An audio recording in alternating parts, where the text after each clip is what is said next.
The research station hung in space like a forgotten pearl, its metallic surface reflecting the distant starlight of the Orion Arm.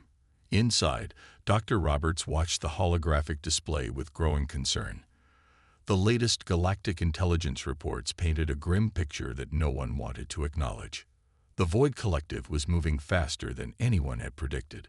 Planet after planet was going dark, not destroyed, but completely stripped of any technological signature. It was as if entire civilizations were being erased, their infrastructure and population simply vanishing without a trace. Most species were doing exactly what the Void Collective expected. They ran. They hid. They submitted reports to ineffective committees and held endless meetings that resulted in nothing more than carefully worded statements of concern. Dr. Roberts was different. She had spent her entire career studying adaptive systems, neural networks that could learn and transform faster than traditional computing models. Her team of researchers, a motley group of engineers, programmers, and theoretical physicists, represented humanity's most unconventional problem solvers. "We can't just sit here," she said, turning to her colleague Mark, a quantum communications expert who was reviewing some complex data streams. "Every moment we wait, another civilization could be wiped out." Mark looked up, his fingers still dancing across the holographic interface. "The Galactic Council won't listen. They've already dismissed our proposals 3 times. They think we're too inexperienced, too radical." The research station felt different from other scientific facilities in the galaxy. While most research centers were pristine, organized, and sterile, this one buzzed with a controlled chaos. Whiteboards covered in complex equations stood next to 3D printed prototypes. Experimental quantum processors sat alongside half-eaten protein bars and cooling cups of coffee. Dr. Roberts walked to a large display showing the known progress of the Void Collective. Red markers indicated systems that had gone silent, blue markers showed refugee movements, and gray areas represented zones of complete uncertainty. The pattern was clear to her trained eye. This wasn't just an invasion. It was a systematic, methodical elimination of technological civilizations. "We're looking at this wrong," she muttered, zooming into a particular sector. "They're not just conquering. They're collecting something." Mark joined her, his keen eyes scanning the data. Processing power, raw materials, information. Dr. Roberts concluded, "They're extracting knowledge from each civilization before eliminating it." But why? The research team gathered around the display. Unlike most scientific groups in the galaxy, they weren't bureaucrats or traditional military strategists. They were dreamers, inventors, people who saw problems as puzzles waiting to be solved. Jake, a neural network specialist, spoke up. "Our quantum entanglement communication models could potentially track their data extraction methods. If we can understand their information collection process, we might find a weakness." The room fell silent. They all knew what this meant. While other species were preparing defensive formations or planning elaborate escape routes, this small human team was contemplating something far more dangerous, going on the offensive with nothing but their intellect and creativity. Dr. Roberts looked around the room. Each member of her team represented a different kind of courage. Not the courage of soldiers charging into battle, but the courage of those willing to challenge impossible odds with nothing more than their minds. "We'll need to act fast," she said, "and we'll need to be clever. The Void Collective won't expect a response from a group they consider irrelevant." Mark chuckled, a hint of defiance in his voice. "They think we're cowards. Let's show them what human cowardice really looks like." The team began working, their fingers flying across interfaces, holographic models spinning and transforming. Outside the research station, space remained silent and vast, unaware that a small group of humans was about to change everything. They didn't know if they would succeed, but they knew they had to try. The next 48 hours transformed the research station into a hive of intense activity. Dr. Roberts and her team worked without pause, their initial theory about the Void Collective taking shape through a series of breakthrough insights. "Look at this," Jake said, pulling up a complex holographic model that looked like a three-dimensional spider web of interconnected light points. His fingers moved rapidly, zooming and expanding different sections of the intricate network. The Void Collective isn't just collecting information. They're creating a massive distributed intelligence network. Mark leaned in, his eyes narrowing. It's like they're building a universal brain, absorbing the computational capabilities of every civilization they encounter. Dr. Roberts understood immediately. Most species would see this as a purely technological problem. But she saw something deeper, a pattern of intelligence that went beyond traditional computing. They're not just stealing data, she muttered. They're learning, evolving. The team's approach was unconventional.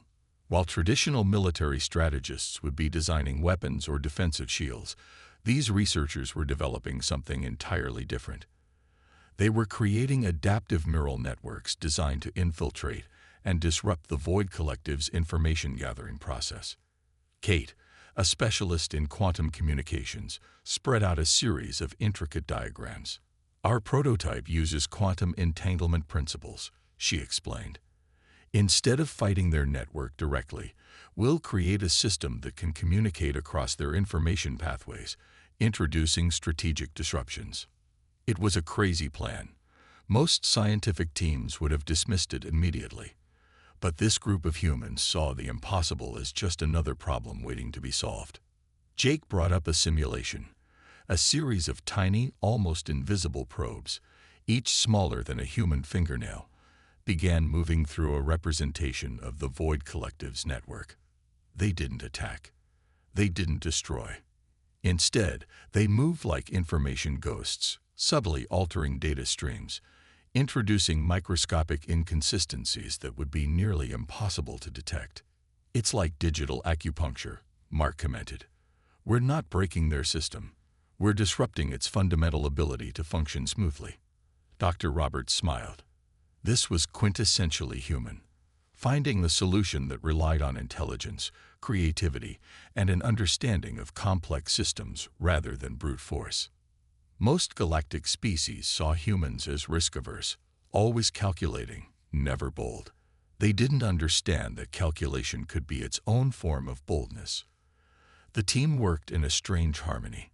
There were no strict hierarchies, no rigid command structures. Ideas flowed freely. Someone would make a suggestion, and others would immediately build upon it. Whiteboards filled with equations, holographic models constantly shifted and transformed, and half-empty coffee containers marked their progress. We'll need to test this, Dr. Roberts said, her voice calm but intense. And we'll need to move quickly. They had no official support. The Galactic Council had repeatedly rejected their proposals, viewing them as too radical, too uncertain. But uncertainty, to this team, was just another word for possibility. Kate prepared the first set of quantum-entangled probes. Each was a marvel of miniature engineering, capable of adapting, learning, and transmitting information in ways that defied traditional technological understanding. They weren't weapons. They were more like intelligent explorers, designed to understand and subtly influence complex systems. Ready for the first test, Jake announced. The room fell silent. On the holographic display, the first probe began its journey into a simulated representation of the Void Collective's network. Nobody cheered. Nobody celebrated. They simply watched, their collective breath held, as the tiny probe moved through the complex digital landscape. Outside the research station, stars continued their silent march across the vast darkness of space. Inside, a small group of humans was preparing to challenge a seemingly unstoppable technological threat, not with weapons, but with pure, unfiltered human ingenuity. They didn't know if they would succeed, but they were going to try. The Galactic Council chamber was a massive circular room designed to impress. Holographic displays wrapped around towering columns, and representatives from dozens of advanced civilizations sat in tiered seats. Dr. Roberts and her team stood at the center, feeling very small beneath the weight of countless alien stares. "You want us to believe," said Krull, the Andromeda Confederation's chief strategist, that a group of human researchers can solve the Void Collective problem. His tentacles moved in a pattern that suggested pure mockery. Dr. Roberts remained calm. She had prepared for this moment, knowing exactly how the alien representatives would react. "We have a comprehensive strategy," she began, "that doesn't rely on traditional military approaches." A ripple of laughter spread through the chamber. The Quantum Axis representatives exchanged knowing glances. The Silicon Concordat delegation barely contained their amusement. Humans were known for many things: bureaucracy, paperwork, careful risk assessment, but never for bold strategic innovations. Mark stepped forward, activating a holographic display that showed their quantum-entangled probe design. Complex mathematical equations and network diagrams danced in the air. "Our approach targets the Void Collective's primary weakness, its information-gathering system." "Weakness," interrupted a representative from the Crystal Dominion. "The Void Collective has destroyed over 217 planetary civilizations in the last solar cycle. What possible weakness could these humans have discovered?" Jake, typically quiet, spoke up. "They're not destroying. They're collecting. And collection requires a specific type of network vulnerability." The room fell silent. Dr. Roberts knew they were walking a razor's edge. One wrong explanation would see them dismissed, or worse, removed from the council chambers entirely. "Imagine," she said, her voice steady, "a network that learns by collecting information. Now imagine introducing microscopic inconsistencies that slowly break its ability to learn correctly." The holographic display changed. It showed a complex neural network slowly developing errors, like a perfect machine gradually developing tiny, almost invisible cracks. Krull's tentacles twisted in what might have been confusion. "And how exactly do you propose to do this?" Kate stepped forward, her presentation showing the quantum-entangled probes. Each one was smaller than a grain of sand, capable of traveling through information networks like a ghost. "These probes don't attack. They communicate. They introduce subtle mutations in data collection algorithms." More laughter erupted.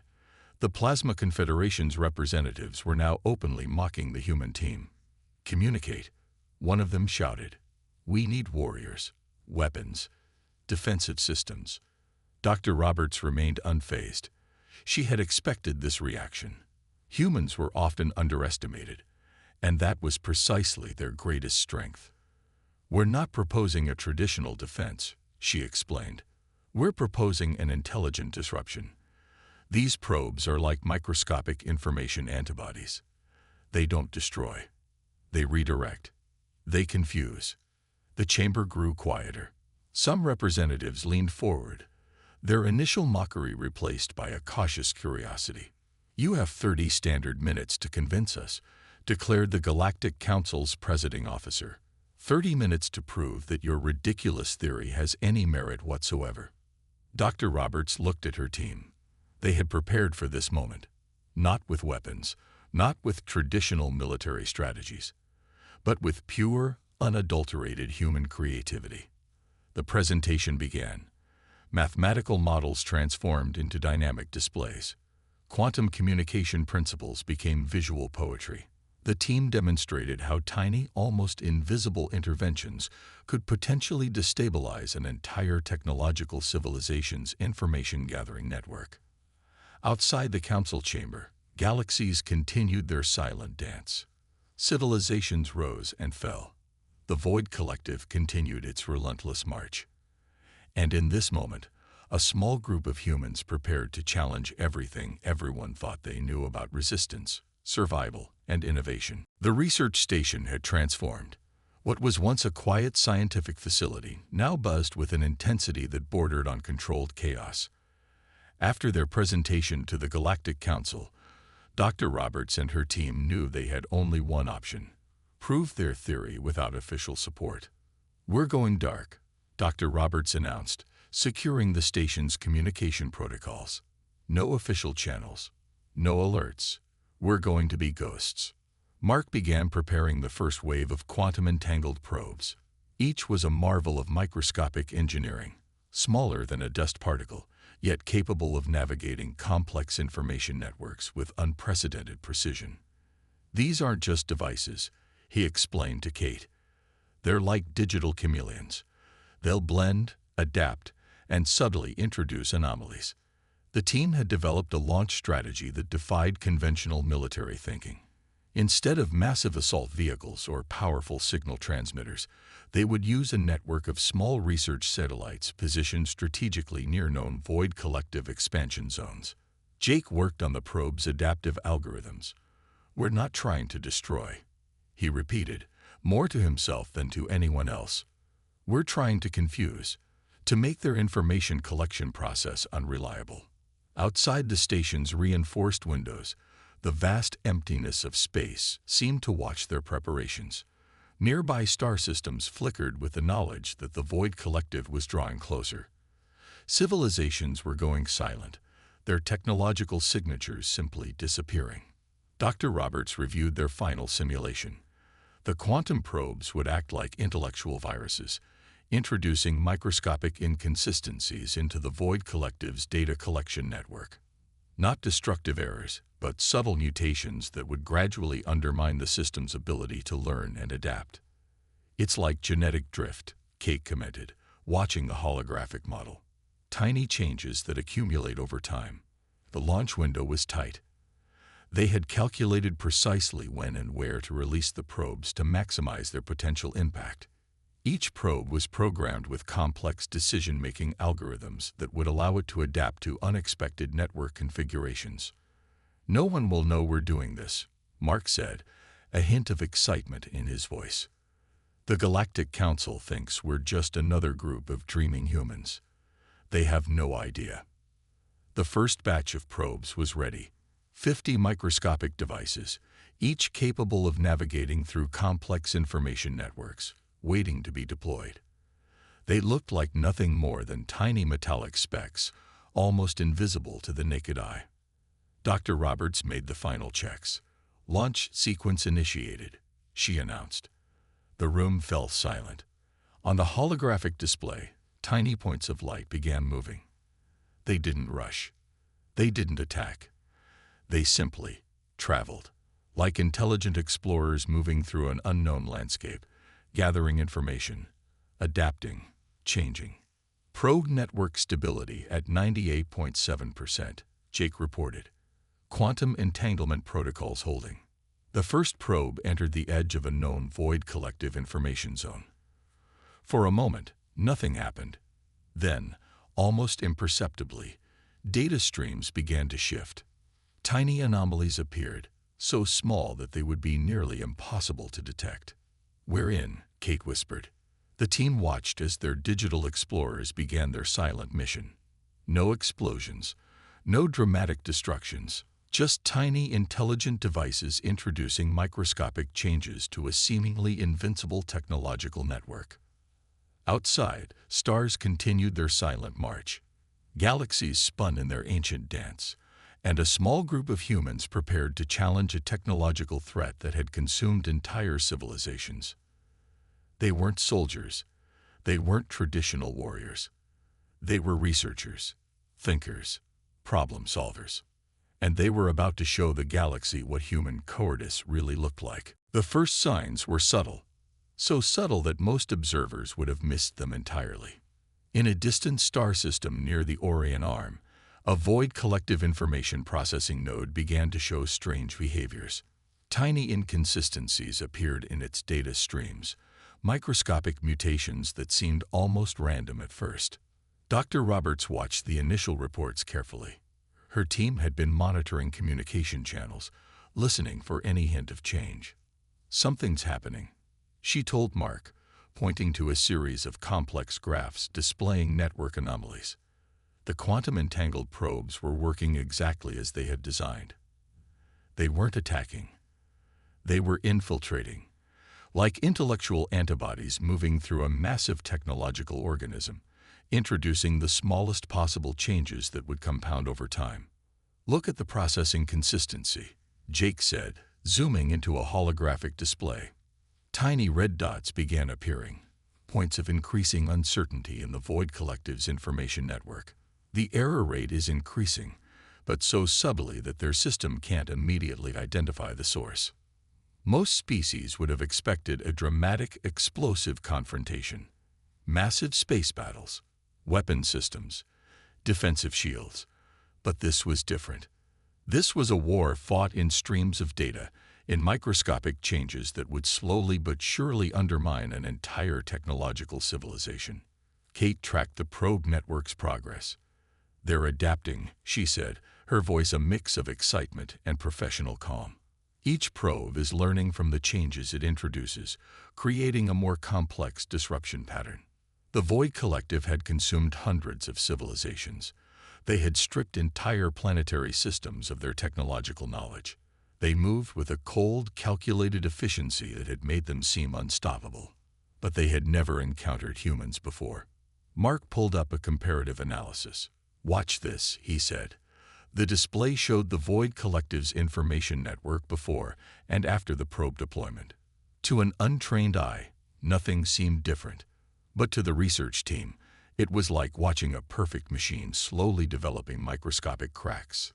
"It's like a genetic mutation," Dr. Roberts explained. "We're not destroying their network. We're introducing tiny errors that will compound over time." In another part of the galaxy, a Void Collective fleet began experiencing unexplained communication delays. Coordination systems showed momentary lapses. Decision-making algorithms started producing slightly less efficient outcomes. The changes were so minor that most would have overlooked them, but they were there, growing, spreading. "We're creating doubt," Jake said, "not through destruction, but through uncertainty." The team worked around the clock, monitoring the probe network. They didn't celebrate. They didn't even smile. This was serious work, a delicate operation that required constant attention and precise adjustments. Galactic communication channels began picking up strange reports. Void Collective outposts reporting minor system inconsistencies, unexplained data processing delays, small, almost imperceptible errors that seemed to multiply. "They won't understand what's happening," Dr. Roberts said. "That's the beauty of our approach. They'll see the errors, but they won't be able to trace the source." The probes continued their silent work, moving, adapting, introducing the smallest possible changes that would gradually transform an entire technological system. Outside the research station, space remained vast and silent. Stars continued their ancient dance, and a small group of humans was changing the course of galactic history, not through weapons, not through traditional warfare, but through pure, unadulterated human creativity. They weren't destroyers. They were problem solvers. And they were just getting started. The Galactic Council chamber erupted in chaos. Holographic displays showed unprecedented data. The Void Collective was experiencing systemic failures across multiple star systems. Entire fleets were becoming desynchronized. Information networks that once moved with machine-like precision now showed signs of increasing unpredictability. "This is impossible," Krull, the Andromeda Confederation representative, muttered. His tentacles twisted in confusion as he watched fleet after fleet begin to lose its coordinated edge. Dr. Roberts and her team sat quietly in a corner of the chamber. They didn't look triumphant. They looked focused, calculating, watching. The human researchers had done something no one thought possible. They hadn't destroyed the Void Collective. They had something far more interesting. They had introduced uncertainty into a system that believed itself to be absolutely certain. Mark leaned over to Kate, speaking softly. "It's like we've given a perfectly tuned machine a tiny, almost invisible wrench. Not to break it, but to make it question its own functionality." Jake was tracking the probe network's progress. Each microscopic device continued its silent work, introducing subtle variations that compounded exponentially. The Void Collective's information gathering system was becoming less and less reliable with each passing moment. Representatives from dozens of civilizations watched in disbelief. The Void Collective, the technological terror that had consumed hundreds of planetary civilizations, was showing signs of weakness. Not through military might, but through something far more subtle. How? Demanded the Silicon Concordat representative. How did a group of human researchers do what entire military fleets could not? Dr. Roberts simply smiled. We didn't fight their system, she explained. We made their system fight itself. The holographic displays told a remarkable story. The Void Collective's information networks were turning inward. Decision-making algorithms were producing increasingly inconsistent results. Entire fleets were becoming less coordinated, less efficient. It's like a virus, Kate explained to the bewildered council members, but not a destructive virus. An adaptive one that makes the system question its own fundamental assumptions. Kroll approached the human team. His normally dismissive attitude had been replaced by something closer to respect. Explain, he demanded. Dr. Roberts pulled up a holographic model. Imagine a perfect machine that learns by collecting information. Now imagine introducing microscopic errors that make that learning process slightly less perfect. Those errors compound. They grow. They transform. The Void Collective had consumed civilizations by believing in its absolute technological superiority. It had stripped entire planetary systems of their knowledge, believing it could perfectly integrate and understand everything. It had never encountered human creativity. The team's quantum-entangled probes continued their silent work. They weren't destroying. They were changing, transforming, making a seemingly invincible system slowly question its own fundamental capabilities. We're not warriors, Mark said quietly. We're problem solvers. Entire Void Collective communication networks began to show signs of increasing instability. Fleets that once moved with perfect synchronization now showed momentary hesitations. Information processing became less reliable. The Galactic Council watched in stunned silence. A small group of human researchers had done what no military force could. They had found a way to challenge a technological threat, not through destruction, but through the most human of capabilities: creativity, adaptability, and the ability to see solutions where others saw only problems. Outside the council chamber, stars continued their silent march. Galaxies spun in their ancient dance. And humanity had just changed everything. 3 solar cycles after the initial probe deployment, the galaxy looked completely different. The Void Collective was no longer the unstoppable technological force it had once been. Its vast information networks had been slowly, methodically dismantled, not through violent destruction, but through a process of intellectual disruption that no one had thought possible. Dr. Roberts stood before the Galactic Council, no longer the outsider, but now a respected strategist. The research team that had once been mocked was now celebrated across multiple star systems. We didn't defeat them with weapons, she explained, her voice calm and clear. We defeated them with understanding, with creativity, with the ability to see solutions where others saw only problems. The transformation was profound. Civilizations that had been on the brink of extinction now found themselves with a chance to rebuild.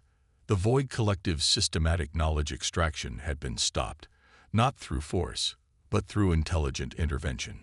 Mark stood beside her, reviewing the final analysis. Our probes didn't just disrupt, he said. They fundamentally changed how technological systems understand information gathering. Jake had been tracking the long-term effects. The quantum-entangled probes had done something remarkable. They had introduced a concept of uncertainty into a system that believed itself to be absolutely certain. Each probe was like an intellectual antibody, slowly but surely changing the fundamental way the Void Collective processed information. Kate presented the final report. Entire Void Collective fleets were now operating with reduced efficiency. Their once perfect information networks had developed microscopic inconsistencies that grew and compounded over time. It was as if the entire technological civilization had developed a form of systemic doubt. The Galactic Council chamber, once a place of mockery, now hummed with a different energy. Representatives from dozens of civilizations looked at the human team with a mixture of respect and wonder. You didn't fight. Kroll, the Andromeda Confederation representative, said. You transformed. Dr. Roberts nodded. That's the essence of human problem solving, she explained. We don't see obstacles. We see puzzles waiting to be solved. The team's approach had fundamentally changed how civilizations thought about conflict. It wasn't about the biggest weapon or the most powerful fleet. It was about understanding, about creativity, about seeing solutions that others couldn't even imagine. Entire research divisions were now being established, modeled after the human team's approach. Adaptive problem-solving became the new standard of technological innovation. Universities across multiple star systems began teaching courses on human-style creative problem resolution. We were called cowards, Mark said quietly. People thought we were too careful, too analytical. Dr. Roberts smiled. And that was our greatest strength. The Void Collective still existed, but it was no longer the terrifying force it had once been. Its information networks had been transformed. Its ability to consume civilizations had been fundamentally broken. Jake pulled up the final visualization. Where once there had been a perfectly coordinated technological system, now there was something more complex. Something that could adapt. Something that could learn from its mistakes. We didn't destroy, Kate said. We evolved. Outside the council chamber, stars continued their ancient dance. Galaxies spun in their quiet majesty, and humanity had shown that true strength wasn't about destruction. It was about understanding, about creativity, about seeing the world not as it was, but as it could be. The humans who were once called cowards had changed everything, and they were just getting started.